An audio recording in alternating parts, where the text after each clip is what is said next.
সবাইকে স্বাগতম বাংলায় মুক্ত সফটওয়্যারের একটি নতুন পর্বে। আজকের পর্ব এমন একটা কাজ নিয়ে যেটা আমি বেশ অনেকদিন ধরে করার চেষ্টা করে আসছি। আপনারা যারা আমার চ্যানেলের নিয়মিত দর্শক, তাদের কাছে মুক্ত সফটওয়্যার কী সেটা নতুন করে বলার একেবারেই কিছু নেই। কম্পিউটার ব্যবহারের স্বাধীনতা নিশ্চিত করে মুক্ত ও ওপেন সোর্স সফটওয়্যার।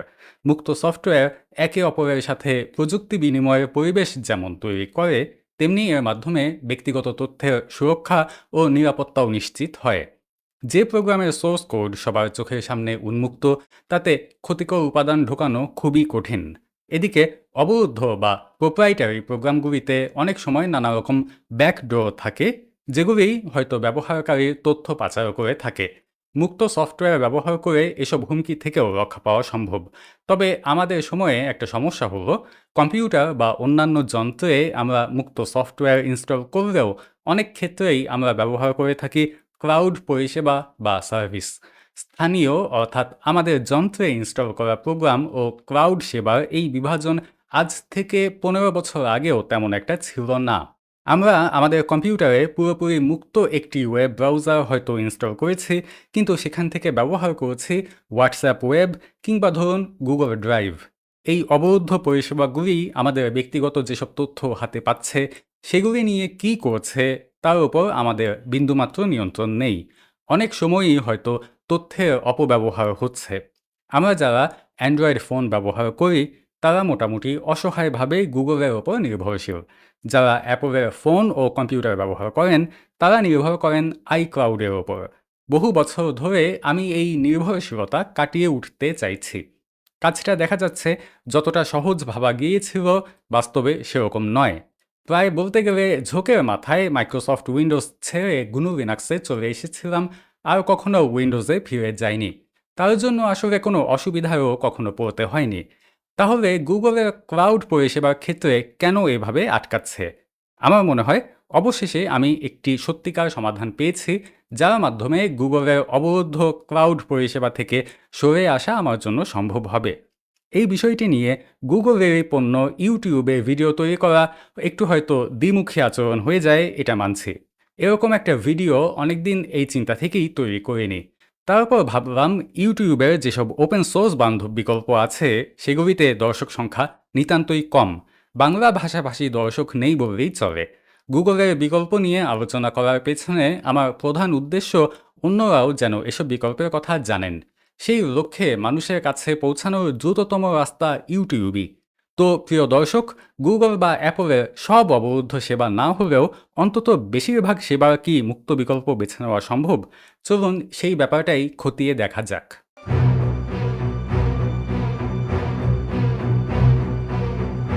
আমি আমার নিজের অভিজ্ঞতা দিয়ে শুরু করি।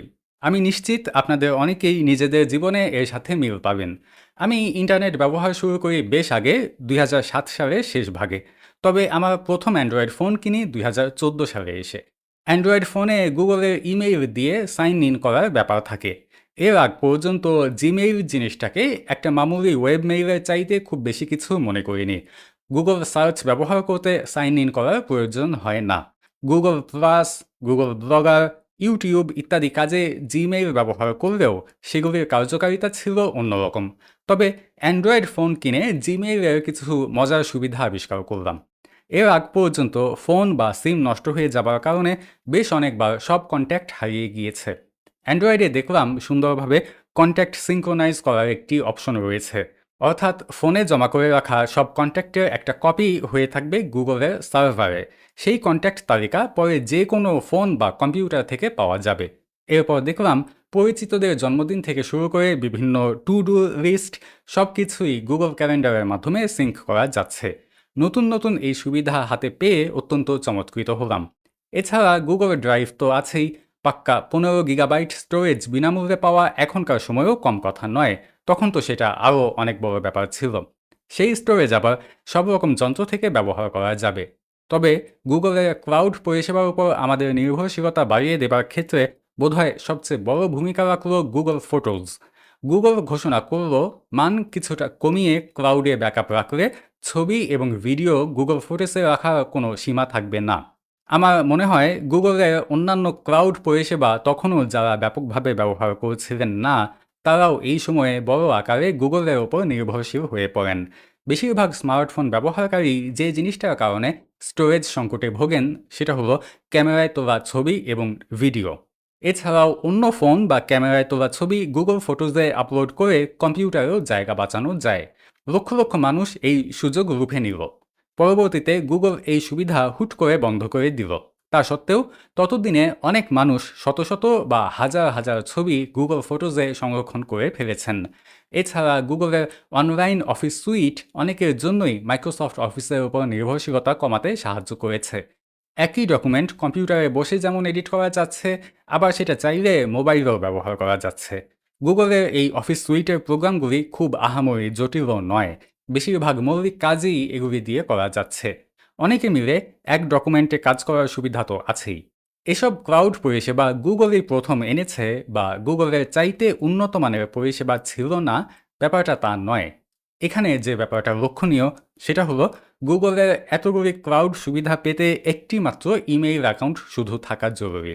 একটা পর্যায়ে এই জিমেইল আইডি আমাদের ফোন নম্বরের মতোই গুরুত্বপূর্ণ হয়ে ওঠে। নতুন অ্যান্ড্রয়েড ফোন কেনার পর তাতে জিমেইল দিয়ে লগ ইন করা একদিকে বাধ্যতামূলক, অপরদিকে অপরিহার্য হয়ে দাঁড়ায়।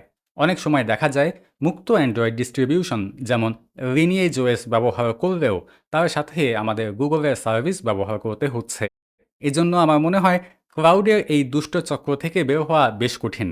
গুগল ক্লাউডের স্থান অন্য কিছু নিতে হলে তাকেও অন্ততপক্ষে গুগলের বেশিরভাগ সুবিধা দিতে হবে। বেশ কটি পরিষেবা আমার চোখে পড়লেও সব দিক দিয়ে মানানসই সেরকম কিছু আমি দীর্ঘদিন পাচ্ছিলাম না। তবে আমার মনে হয় এরকম একটি সার্ভিস অবশেষে আমি পেয়েছি, যেটি একই সাথে মুক্ত সফটওয়্যার বান্ধব এবং একটি মাত্র অ্যাকাউন্টের মাধ্যমে যেটি থেকে গুগলের সবগুলি না হোক অন্তত বেশিরভাগ সুবিধা পাওয়া যাবে। চলুন সেই সার্ভিসটি দেখা যাক।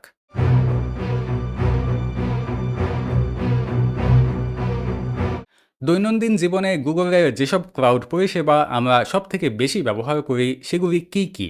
চলুন একটি তালিকা তৈরি করে ফেলা যাক। গুগল ড্রাইভ ও Google Photos, Google Office, Google Docs ইত্যাদি, গুগল মেইল, জিমেইল ও Google Meet, Google synchronisation, contact, password, bookmark ইত্যাদি। এছাড়া গুগল ম্যাপস, ইউটিউব বা গুগল সার্চের মতো সেবাগুলির ওপরও আমরা অনেকাংশে নির্ভরশীল, তবে দুঃখজনকভাবে একক কোনো বিকল্প পরিষেবা এগুলির জন্য নেই। আমার মনে হয় গুগলের ক্লাউড অবকাঠামোর ওপর আমরা যতটুকু নির্ভরশীল এটা কমাতে পারাই বড় একটি বাধা গুগলের ওপর আমাদের নির্ভরশীলতা কমানোর। তবে ম্যাপ বা ইউটিউবের মতো সেবাগুলির বিকল্প নিয়েও কথা হবে। তো এরকম কোনো সার্ভিস কি আছে যেটা সবগুলি না হোক অন্তত এই কটি সেবার বিকল্প হিসেবে ব্যবহার করা সম্ভব? এর উত্তর নেক্সট ক্লাউড। 2010 সালে প্রতিষ্ঠিত ওন ক্লাউড থেকে ফরক করে 2016 সালে পূর্ণাঙ্গ মুক্ত সফটওয়্যার হিসেবে নেক্সট ক্লাউড প্রতিষ্ঠিত হয়। গুগলের যেসব ক্লাউড সার্ভিসের কথা বললাম তার সবগুলি নেক্সট ক্লাউডে পাওয়া যায় এবং মুক্ত ও ওপেন সোর্স এই সফটওয়্যারে ব্যবহারকারীর তথ্যের নিরাপত্তা ও সুরক্ষাকে প্রাধান্য দেওয়া হয়। তবে একটা সমস্যা হলো নেক্সট ক্লাউড একটি অবকাঠামো। এটি কোনো ডোমেইন বা হোস্টিং সুবিধা দেয় না। ব্যবহারকারী চাইলে নিজের হোস্টিং তৈরি করে ও ডোমেইন কিনে নেক্সট ক্লাউড ব্যবহার করতে পারেন, অথবা তৃতীয় কোনো পক্ষের কাছ থেকে এই সুবিধাগুলি কিনতে পারেন। ডোমেইন ছাড়াও নেক্সট ক্লাউড ব্যবহার করা সম্ভব, তবে সেই ব্যবহার শুধুমাত্র লোকাল এরিয়া নেটওয়ার্কে সীমাবদ্ধ থাকবে। গুগলের ওপর থেকে নির্ভরশীলতা কমানোর ক্ষেত্রে একটি বড় সমস্যা হলো আমাদের ব্যক্তিগত তথ্য নিয়ে গুগল যাই করুক না কেন তাদের পরিষেবা ব্যবহার করতে আমাদের পয়সা খরচ করতে হয় না। নেক্সট ক্লাউডের পরিষেবা পাওয়া যায়, আবার একই সাথে বিনামূল্যেও ব্যবহার করা যাবে, এরকম কিছু কি আছে? বেশ কয়েকটি প্রতিষ্ঠান ঘুরে আমার মনে হয়েছে একমাত্র ডিসরুট মোটামুটি স্বয়ংসম্পূর্ণ একটি অভিজ্ঞতা দিতে পারে। সম্পূর্ণ কমিউনিটি প্রচেষ্টায় পরিচালিত ডিসরুটে প্রথমে নতুন অ্যাকাউন্টের জন্য আবেদন করতে হবে। সেই আবেদন গৃহীত হলে আপনি পাবেন একটি ইমেইল ঠিকানা এবং ডিসরুটের নানা সুবিধা। এর মধ্যে আছে ডিসরুট ক্লাউড, যাতে গুগল ড্রাইভ, ফটোজ, ক্যালেন্ডার ও কন্ট্যাক্ট সিঙ্ক্রোনাইজেশনের বেশ ভালো বিকল্প অ্যাপ রয়েছে। এই ক্লাউড সুবিধাটি যেহেতু নেক্সট ক্লাউডের ওপর ভিত্তি করে তৈরি, সহজেই আপনার গুনো লিনাক্স ডেস্কটপ যেমন ধরুন গ্নোম থেকে এটি অনায়াসে ব্যবহার করতে পারবেন। ডেস্কটপের কন্ট্যাক্ট অ্যাপে আপনার সব কন্ট্যাক্ট দেখতে পাবেন। ফাইল ম্যানেজারে একদম স্থানীয় ডিস্কের মতোই ক্লাউড স্টোরেজ মাউন্টও ব্যবহার করতে পারবেন। আবার ধরুন ক্যালেন্ডারের কোনো ইভেন্টের নোটিফিকেশন ডেস্কটপেই পাবেন। disroot মেইলও আপনার পছন্দের ইমেইল ক্লায়েন্ট থেকে ব্যবহার করতে পারবেন। এছাড়া এই মেইলের মাধ্যমে XMPP চ্যাট করাও সম্ভব। disroot ক্লাউডে বুকমার্ক সিঙ্ক ও ম্যানেজ করার জন্য একটি অ্যাপ রয়েছে। এছাড়া disroot-এর নিজস্ব শক্তিশালী পাসওয়ার্ড ম্যানেজারও আছে। অনলাইন অনুবাদ, পেস্টবিনের মতো একটি সার্ভিস, মৌলিক সার্কস সার্ভার ইত্যাদির উপস্থিতি disroot-কে গুগল ক্লাউড পরিষেবার সমকক্ষ বা কিছু ক্ষেত্রে আরও বেশি শক্তিশালী করেছে। যেমন ধরুন, কারোর সাথে আপনি একটি ফাইল শেয়ার করতে চান। সাময়িকভাবে সেই ফাইলটি disroot-এ আপলোড করে সেটির লিঙ্ক শেয়ারের অপশন রয়েছে। ফাইলটির আকার অনুসারে এটি তাদের সার্ভারে একটি সীমিত সময় থাকবে, তারপর নিজে থেকে মুছে যাবে। disroot-এর অন্যান্য পরিষেবার মতো এই ব্যবস্থাটিও এনক্রিপ্টেড। ব্যাপারটা কাউকে বড় আকারের ফাইল পাঠানোর প্রক্রিয়া একদমই সহজসাধ্য করে দেয়। সবচেয়ে বড় কথা, এই সার্ভিস ব্যবহার করতে disroot-এর অ্যাকাউন্টেরও প্রয়োজন নেই। ও হ্যাঁ, disroot থেকে সম্পূর্ণ মুক্ত সফটওয়্যার ভিত্তিক নিরাপদ অডিও এবং ভিডিও কল করার সুবিধাও দেওয়া হয়, যেটি গুগল মিটের বিকল্প হতে পারে। তবে disroot-এর যেটা বড় ঘাটতি বলে মনে হতে পারে সেটা হলো এর সাথে বিনামূল্যে যে পরিমাণ স্টোরেজ দেওয়া হয় সেটা মাত্র 2 গিগাবাইট। তবে এখানে কয়েকটি দিক বিবেচনা করা উচিত। disroot কোনো কর্পোরেট প্রতিষ্ঠান নয়, এটি অনুদান এবং স্বেচ্ছাসেবী উদ্যোগে চালিত। গুগল বা অন্যান্য পরিষেবা প্রদানকারী প্রতিষ্ঠানের মতো বিজ্ঞাপনও দেখায় না তারা। এই কারণেই সব ব্যবহারকারীর জন্য বড় আকারের স্টোরেজ দেওয়া তাদের পক্ষে সম্ভব নয়। খেয়াল করুন, পৃথিবীর অন্যতম বড় ব্যবসায়ী প্রতিষ্ঠান অ্যাপল বিনামূল্যে মাত্র 5 গিগাবাইট স্টোরেজ দিয়ে থাকে। সেই বিবেচনায় disroot-এর 2 গিগাবাইট নিয়েই আমি সন্তুষ্ট। এছাড়া তাদের লিঙ্ক শেয়ারিং যে ফাইল আপলোড ব্যবস্থা রয়েছে সেটা এই 2 গিগাবাইটের মধ্যে গণনা হয় না। বড় আকারের ফাইল বাদে প্রয়োজনীয় নথিপত্র, পাসওয়ার্ড, ক্যালেন্ডার ইত্যাদি সিঙ্ক্রোনাইজ করার জন্য disroot-এর এই 2 গিগাবাইট আমার মনে হয় পুরোপুরি যথেষ্ট। স্টোরেজের আকার বাদে অ্যাকাউন্ট রেজিস্ট্রেশনের জন্য আবেদন করার ব্যাপারটাও disroot-এর একটি সীমাবদ্ধতা। এগুলি বাদে আমার মনে হয়েছে গুগলের ক্লাউড পরিষেবার সবচেয়ে পূর্ণাঙ্গ বিকল্প হিসেবে disroot-এর চাইতে ভালো কিছু এখনও নেই। ডেস্কটপে ব্যবহারের পাশাপাশি অ্যান্ড্রয়েডে disroot-এর সব পরিষেবা একই জায়গা থেকে ব্যবহার করার জন্য মুক্ত একটি অ্যাপ রয়েছে।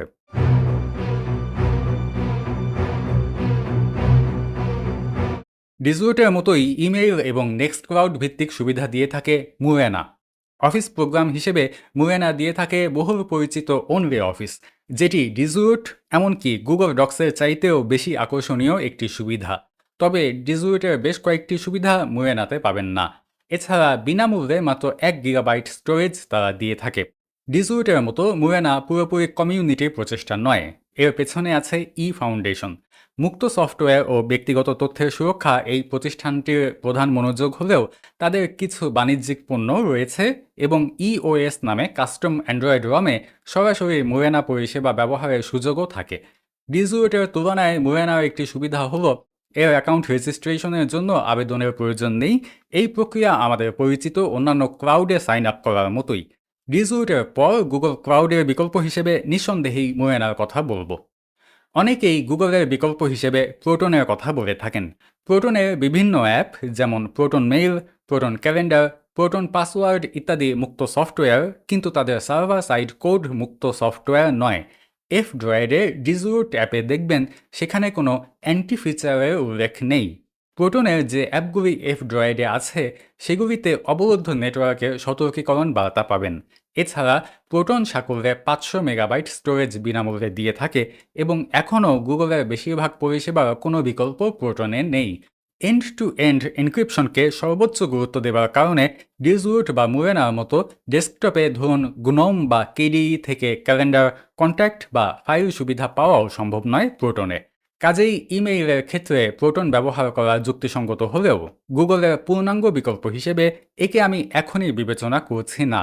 দিন শেষে শতভাগ নিয়ন্ত্রণ ও স্বচ্ছতা চাইলে নিজে ডোমেইন কিনে হোস্টিংয়ের ব্যবস্থা করে মুক্ত সফটওয়্যার ব্যবহার করে ইমেইল ও অন্যান্য ক্লাউড সেবা তৈরি করে নেওয়াই একমাত্র পথ। যাদের পক্ষে এরকম ব্যবস্থা করা সম্ভব তাদের কেউ কেউ এখন সেই পথে এগোচ্ছেন। তবে দুঃখজনকভাবে এই পথে হাঁটা সবার জন্য সম্ভবপর নয়। একটা জিনিস আমার কাছে সবসময় অদ্ভুত লাগে, ইমেইল, ক্লাউড স্টোরেজ ইত্যাদি এরকম পরিষেবার জন্য আমরা পুরোপুরি বিদেশের ওপর নির্ভরশীল, তাও আবার বিদেশি বেসরকারি প্রতিষ্ঠানগুলির ওপর। একটা জিনিস চিন্তা করুন, আমরা যখন চিঠি লিখতাম বা ল্যান্ডলাইন টেলিফোন ব্যবহার করতাম, সেগুলি কিন্তু শতভাগ দেশীয় মালিকানায় দেশি কাঠামোতেই কাজ করত।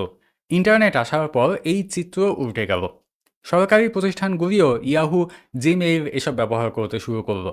অথচ প্রত্যেক দেশ যেরকম ডাক ব্যবস্থা তৈরি করেছিল, শিক্ষা ও কর্মক্ষেত্রে কম্পিউটারের ব্যবহার ব্যাপকভাবে শুরু হবার সময়ে কিন্তু একইভাবে সরকারি উদ্যোগে ইমেইল সার্ভার, ক্লাউড পরিষেবা এসব তৈরি করা উচিত ছিল। এই চিত্র শুধু বাংলাদেশ নয়, আমরা দেখতে পাই পৃথিবীর বেশিরভাগ দেশের জন্যই সত্যি। কেন এমনটা হলো? ধরে নিলাম কম্পিউটার হাতে পাবার প্রাথমিক যুগে সরকারের সেই প্রযুক্তিক দক্ষতা ছিল না। এখন এসব ক্লাউড অবকাঠামো তৈরি ও চালু রাখার জন্য পুরোপুরি কর্মক্ষম মুক্ত সফটওয়্যার বিনা পয়সায় পাওয়া যায়। এগুলি ইনস্টল ও ব্যবহারও কঠিন কিছু নয়। একটি নির্দিষ্ট বয়স পার হবার পর প্রত্যেক নাগরিকের জন্য ইমেইল ঠিকানা, একটা নির্দিষ্ট পরিমাণ স্টোরেজ এবং অন্যান্য ক্লাউড সেবা ব্যবহারের ব্যবস্থা সরকারি উদ্যোগেই করা উচিত। কারো প্রয়োজন হলে সরকারের কাছ থেকে বেশি পরিমাণ স্টোরেজ কিনতে পারবে। সরকারি যাবতীয় সফটওয়্যার সংক্রান্ত কাজে অবশ্যই শতভাগ মুক্ত ও ওপেন সোর্স সফটওয়্যার ব্যবহার করা উচিত, কেননা এতে একে যেমন স্বচ্ছতা ও তথ্যের নিরাপত্তা নিশ্চিত হয়, অপরদিকে প্রযুক্তি খাতে খরচও নাটকীয়ভাবে কমিয়ে আনা যায়। আমি জানি না আমার ভিডিও সরকারের নীতি নির্ধারক পর্যায়ে কেউ কখনো দেখবেন কি না। যদি দেখে থাকেন, তাদের প্রতি আমার স্বনির্বন্ধ অনুরোধ থাকবে এরকম সার্বজনীন একটি দেশজ ক্লাউড অবকাঠামো গড়ে তোলার।